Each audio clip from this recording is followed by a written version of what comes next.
Olá, amigos da Safras TV. Hoje é sexta-feira, 28 de julho. Eu sou o jornalista Arno Baixo, da agência Safras, e hoje nós trazemos para os telespectadores de Safras TV um vídeo especial com as primeiras tendências de safras e mercado para o mercado de carnes em 2024. Hoje nós conversamos com um consultor e analista de safras e mercado para carnes e mercado de boi, Fernando Iglesias, e também com o analista e consultor de suínos de safras e mercado, Alan Maia. Bom dia, Fernando, tudo bem contigo? Bom dia, pessoal. É um prazer estar aqui, né, falando na Safras TV. Vamos aí explicar as tendências para 2024 do setor carnes. Muita coisa legal que a gente vai mostrar aqui nesse vídeo, informação exclusiva, tá? Então, vamos prever aí, vamos tentar prever o que vem pela frente. Alan, bom dia também, Alan. Tudo bem contigo, Alan? Bom dia, Arno, tudo bem? Bom dia, Fernando. Bom dia a todos que estão vendo esse vídeo. Tá joia. Pessoal, começo informando a vocês que para ter mais informações a respeito de safras e mercado, basta acessar o site em safras.com.br. Você pode acompanhar este vídeo e os demais produzidos por Safras e Mercado através da Safras TV no YouTube.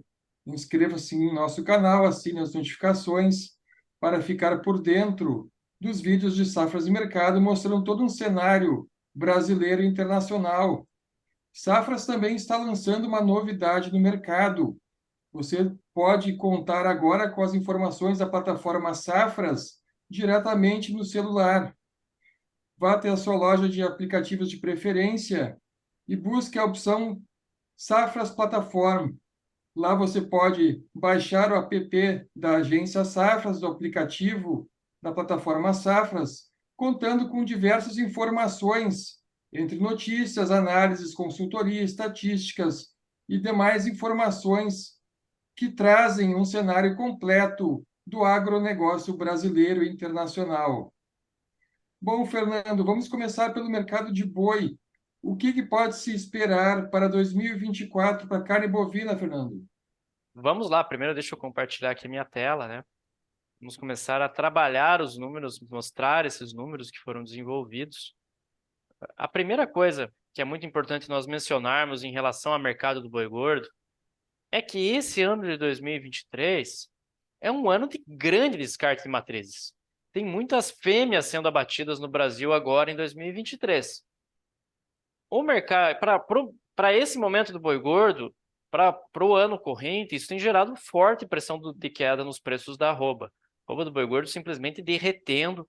Tem outras questões, outras variáveis relacionadas à demanda, mas a pressão de oferta é muito grande. Tá? O que se Certo. observa é realmente uma pressão de oferta enorme. Mas a característica do setor carnes, em especial da bovinocultura e da suinocultura, é que quando o pecuarista, quando o suinocultor toma uma decisão, isso vai trazer efeitos de médio e longo prazo. Tá? Então, essa decisão do pecuarista brasileiro em descartar fêmeas esse ano vai impactar na formação de oferta nos anos de 2024, 2025. Tá? Basicamente, o que nós estamos projetando para 2024 é um ano de transição. Vai ser um ano aí em que o abate de bovinos vai ter um leve decréscimo, porque basicamente vamos ter aí uma mudança nesse contexto do ciclo pecuário, um menor descarte de matrizes nesse período.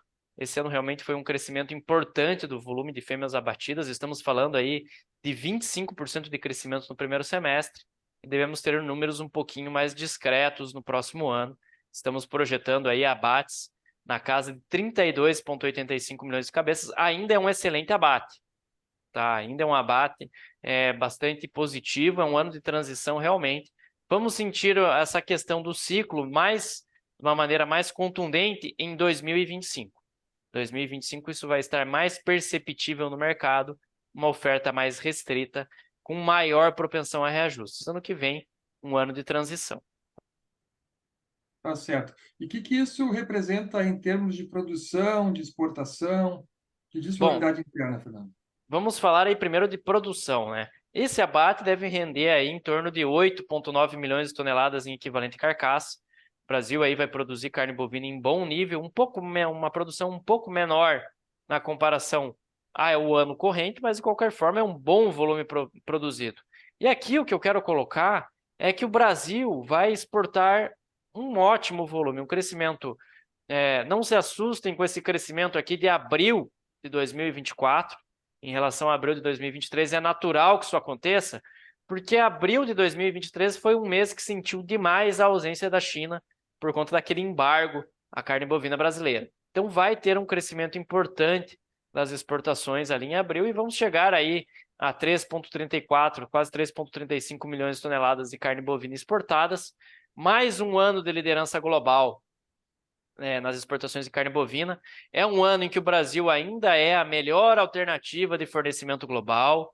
A carne bovina ao contexto global, né? Os Estados Unidos segue com dificuldades de expansão, de recuperação do seu rebanho. União Europeia também. A Índia não consegue acessar novos mercados por questões sanitárias.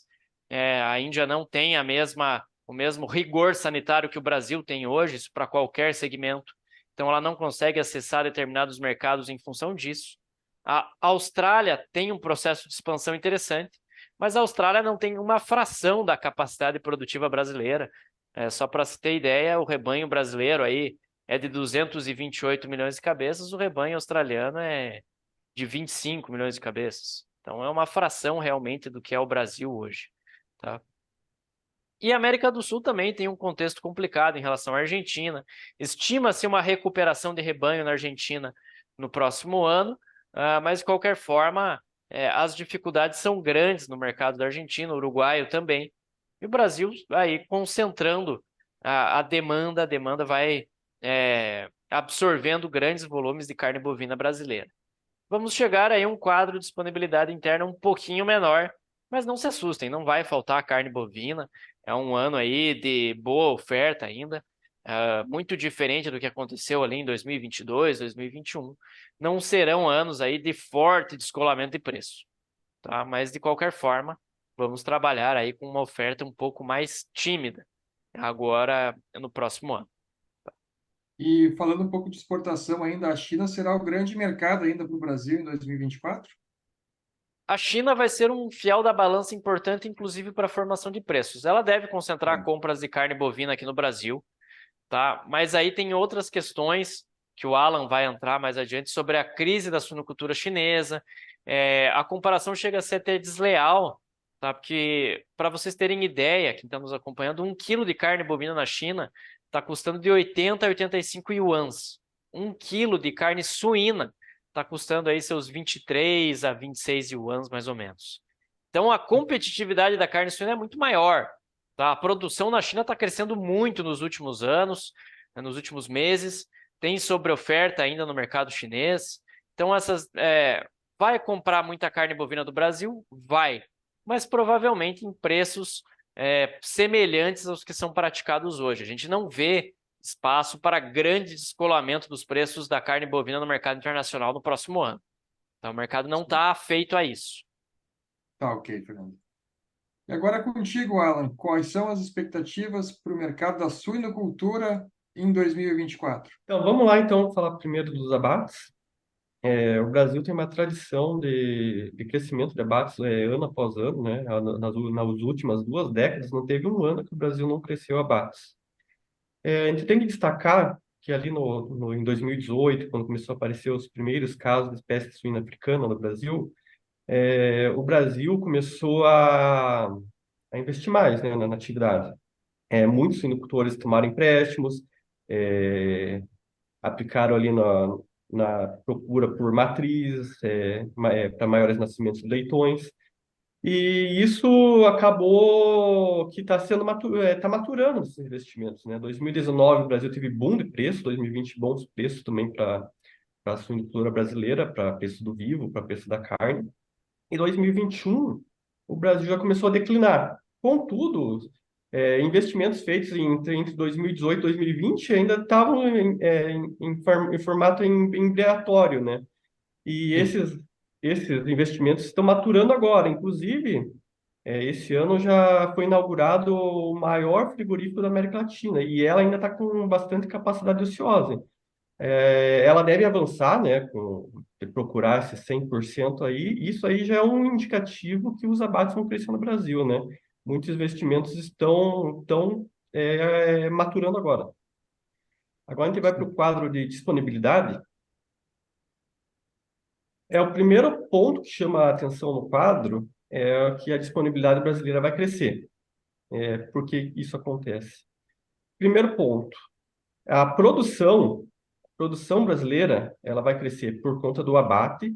E a outra questão é que o custo de produção tende a ficar mais acomodado ano que vem. Ele já deu uma bela acomodada esse ano, só que muitos suinicultores ainda não estão desfrutando desse menor impacto aí do custo. Muitos fizeram estoques lá no começo do ano, primeiro trimestre, primeiro quadrimestre, e isso ainda está pesando. Mas a tendência é que o custo para todo mundo, né, caia. E com isso, a tendência é que, além do avanço de abates, aquelas estratégias de redução de peso médio do animal que vinha acontecendo até algum tempo atrás, vão por água abaixo. E com isso também impacta na produção, gerando produção maior e disponibilidade também maior, né? Daí, indo para exportação, a gente vê que o Brasil vai aumentar ano que vem. Vai ser um volume recorde. 2023 já também é um recorde histórico para o Brasil, vai ser maior que 2022. E 2024 vai ser ainda maior. Por que a gente estima esses números aí? No primeiro semestre de 2024, a gente avalia que o Brasil vai conseguir manter os níveis que a gente está fazendo agora. Por quê? Apesar da China estar menos atuante no mercado, nas compras do mercado global, o Brasil está conseguindo diversificar a exportação, ela está conseguindo encontrar mercados que ela não vinha encontrando antes, né? Ela está conseguindo exportar para o México mesmo, é um exemplo, apesar de ser muito pequeno ainda, ela conseguiu estar enviando algumas toneladas. O Japão, o Brasil está conseguindo ampliar, Vietnã, países da América Latina mesmo, o Brasil está conseguindo ampliar para o Uruguai, a Argentina mantém os mesmos níveis, Filipinas. Tem que mencionar também que Filipinas e Vietnã, elas ainda sofrem com a peste suína africana, não diretamente com os casos de peste suína africana, mas com as consequências. O rebanho delas ainda não voltaram ali das quebras registradas ali de 2018 até 2020, e com isso elas estão comprando bastante volume no mercado internacional. Isso vai gerar uma boa oportunidade para o Brasil no ano que vem. Esses países devem acessar o Brasil. A gente tem que considerar ainda que a Europa ainda está com um rebanho reduzido, né, se for olhar os dados históricos. Então, a expectativa é que os preços na Europa estejam altos. E isso é uma boa oportunidade do Brasil, porque o Brasil vai estar com uma disponibilidade relativamente alta, então o preço do Brasil vai estar competitivo, né, frente ao europeu. A Europa, historicamente, também é um país que exporta muito para esses países asiáticos, e o Brasil vai entrar com maior competitividade ano que vem. Temos os Estados Unidos também, que vai acessar esses mercados, vai ser o concorrente direto do Brasil em 2024. Mas acontece que os Estados Unidos também, agora ela está sofrendo um pouco com preço, mas pelos Estados Unidos ser um mercado mais proativo, eles já estão buscando cortes de produção. Então, ano que vem, o mercado norte-americano tende a ter mais enxuto e com preços melhores. Então, o Brasil também vai estar com grande atratividade. Ele pode estar mais atrativo que a carne norte-americana e acessar esses mercados com maior facilidade. Além disso, para o segundo semestre de 2024, a gente estima que o Brasil avance um pouquinho mais na exportação, ultrapassando 100 mil toneladas em praticamente todos os meses ali, porque a gente vê que a suinocultura chinesa poderá apresentar um quadro um pouquinho melhor que o atual, né? Atualmente a China ainda conta com muita oferta, ela está batendo também matriz, aquelas menos eficientes, e ela vai chegar no ano que vem com um rebanho menor. O USDA mesmo já projeta um rebanho chinês 4% menor para o ano que vem, e pode ser que o abate no ano que vem na China caia. Não quer dizer que o mercado da China vai estar totalmente equilibrado, mas pode levar a China a comprar um pouquinho mais. Não, nada extraordinário. Hoje ela está comprando 30 mil do Brasil, 30 mil toneladas mensais, na média. E pode ser que no ano que vem ela participe com 35, talvez 40, né, que seria ótimo para o Brasil. É, Como a exportação não é tudo, né, a gente vai ter uma exportação recorde, mas exportação não é o fiel da balança, né, para 2024, né, porque a produção vai ser muito elevada. E com isso, a demanda interna brasileira por carne suína vai ter que ser forte para conseguir trazer equilíbrio para o mercado, né? E nesse sentido, a gente vai ter que acompanhar o preço das concorrentes, como que vai estar o mercado de frango, talvez mais equilibrado. Tem que ver como que vai estar o preço da carne bovina, se vai estar mais equilibrado, se o ciclo vai estar mais favorável para os preços da carne bovina. E isso que vai mandar também, vai mandar porque a carne suína ocupa a terceira colocação na predileção dos brasileiros. Se a carne bovina tiver com preço baixo, ela vai atrair a demanda para ela. Se o frango tiver muito baixo, acaba que a demanda sai da carne bovina e vai para o frango. Então, vai ter que ter um equilíbrio meio que geral, vamos dizer assim, um alinhamento de astros para a carne suína ganhar bastante demanda aqui no mercado interno. Tá Basicamente certo. seria isso para a carne suína. Fazendo só um adendo da parte da China, comentaste que alguns países ainda enfrentam casos de peste suína africana, não diretamente, mas indiretamente. Como é que está a situação específica da China, que é um país que teve realmente um grande problema, com um grande corte na sua produção? O país já está se restabelecendo, recuperando os plantéis, né, Alan? Sim, basicamente a China já voltou para o patamar normal dela, vamos dizer assim, né? Ela já está, o abate desse ano dela é o maior desde 2015, que é bem antes do surgimento da PSA. Tem muita especulação na China por conta de PSA. Tem gente querendo criar um ambiente que é favorável para consumo na China, né? Por Uhum. enquanto a gente não enxerga consumo aquecido na China.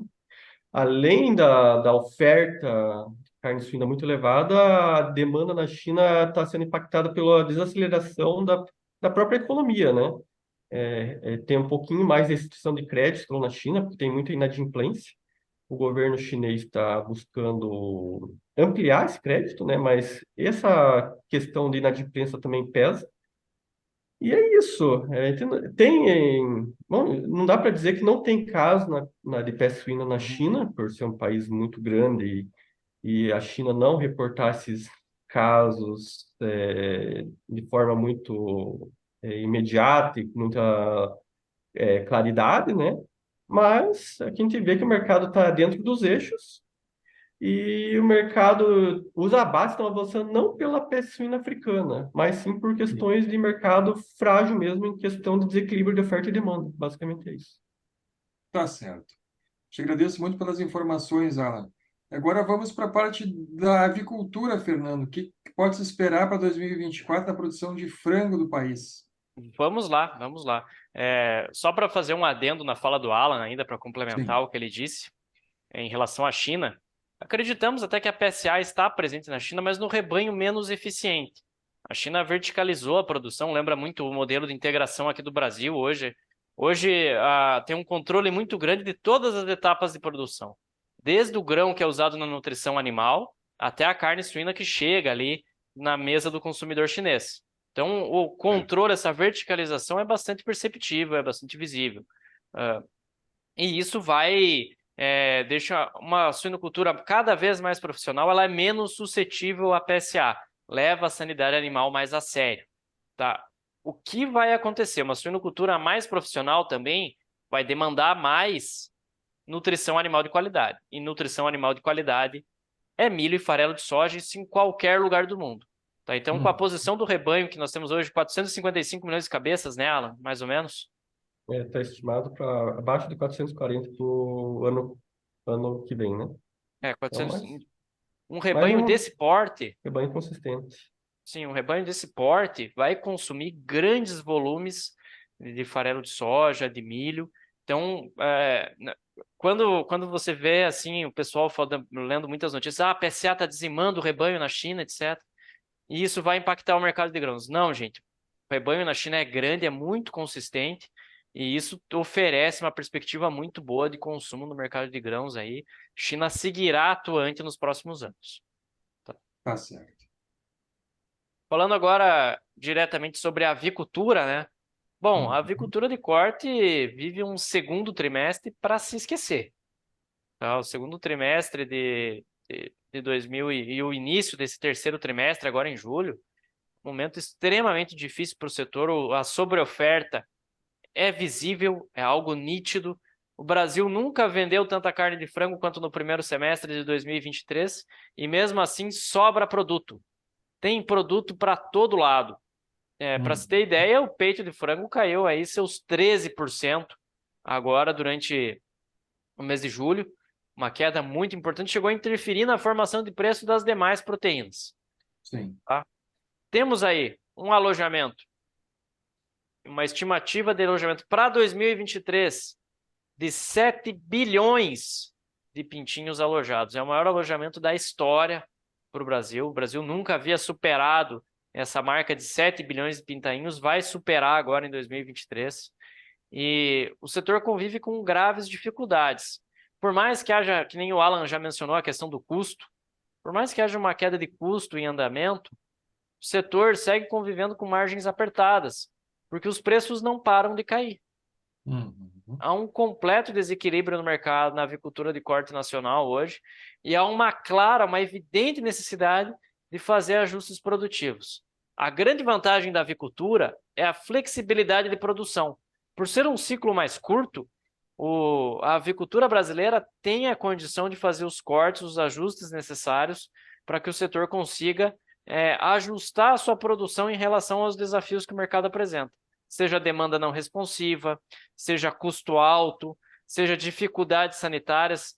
Não podemos esquecer que temos uma influenza aviária muito presente hoje no mercado brasileiro, lógico, não chega aí aos prejuízos causados, como causou na avicultura de corte dos Estados Unidos, na avicultura de corte da Europa, mas temos casos aí, ocorrências acontecendo aqui no Brasil.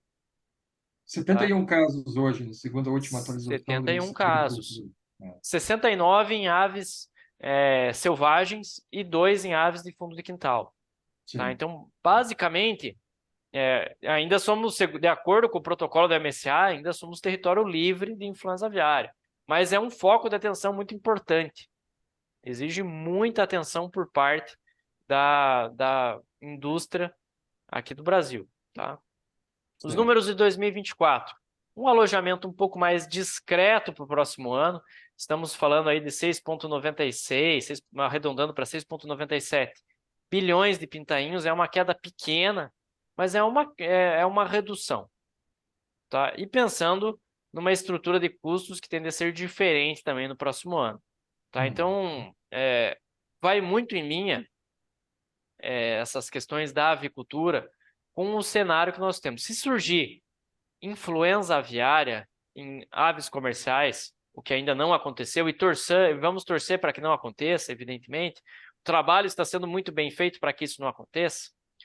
O Brasil vai ter problemas diante aos seus principais importadores de carne de frango, e o mercado, que já anda no gelo fino, vai ficar muito descompensado, muito desequilibrado, e vai trazer graves danos ao setor. Sim. Tá? Falando aqui no quadro de disponibilidade interna, vamos ter uma produção aí de 14,86 milhões de toneladas no próximo ano, um decréscimo aí de meio ponto percentual quando nós comparamos ao ano corrente.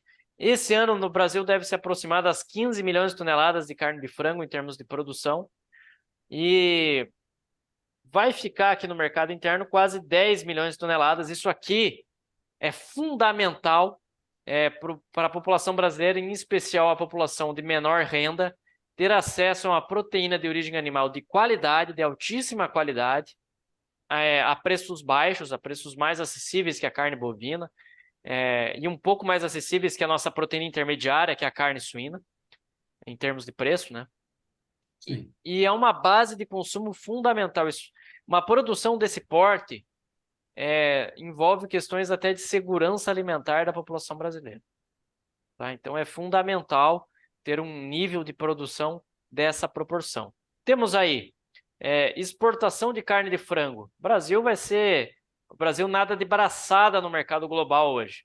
Para vocês terem ideia da dimensão do que é o Brasil no mercado internacional da carne de frango, no contexto global, o Brasil hoje é 1/3 da corrente global de comércio. A cada 3 quilos de carne de frango que são exportados em escala global, pelo menos um é de frango brasileiro. Tá? A projeção desse ano, o Brasil deve bater 5 milhões de toneladas de carne de frango. O recorde dos recordes, o Brasil nunca vendeu carne de frango nesse patamar. Tá? E ano que vem, um número um pouquinho menor. Por que que esse número vai cair?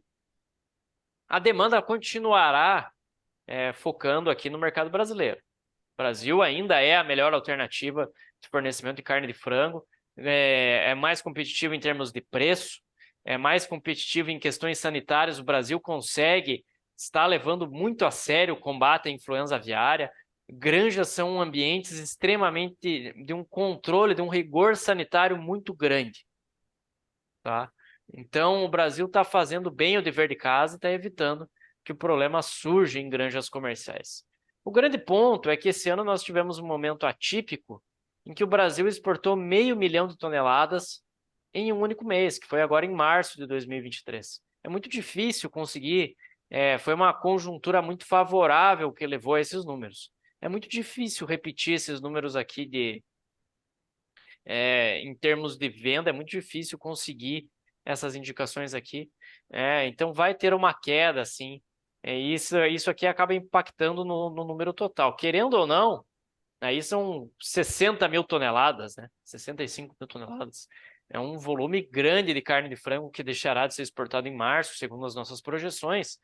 Mas é que realmente o atípico foi o março de 2023.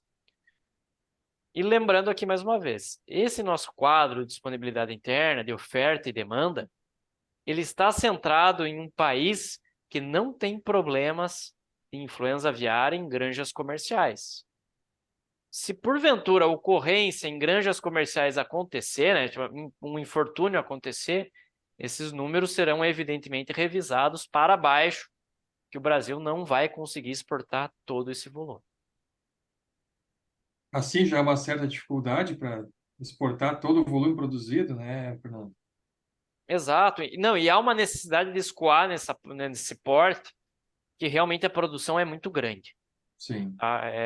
E, lógico, por mais que o real não esteja tão desvalorizado como já esteve, não seja tão bom assim para as exportações, por mais que haja uma queda do preço médio das proteínas de origem animal no mercado internacional, exportar ainda é um excelente negócio. Exportar ainda é melhor do que o mercado interno. Ainda oferece uma capacidade de receitas superior à indústria frigorífica brasileira do que simplesmente o mercado doméstico.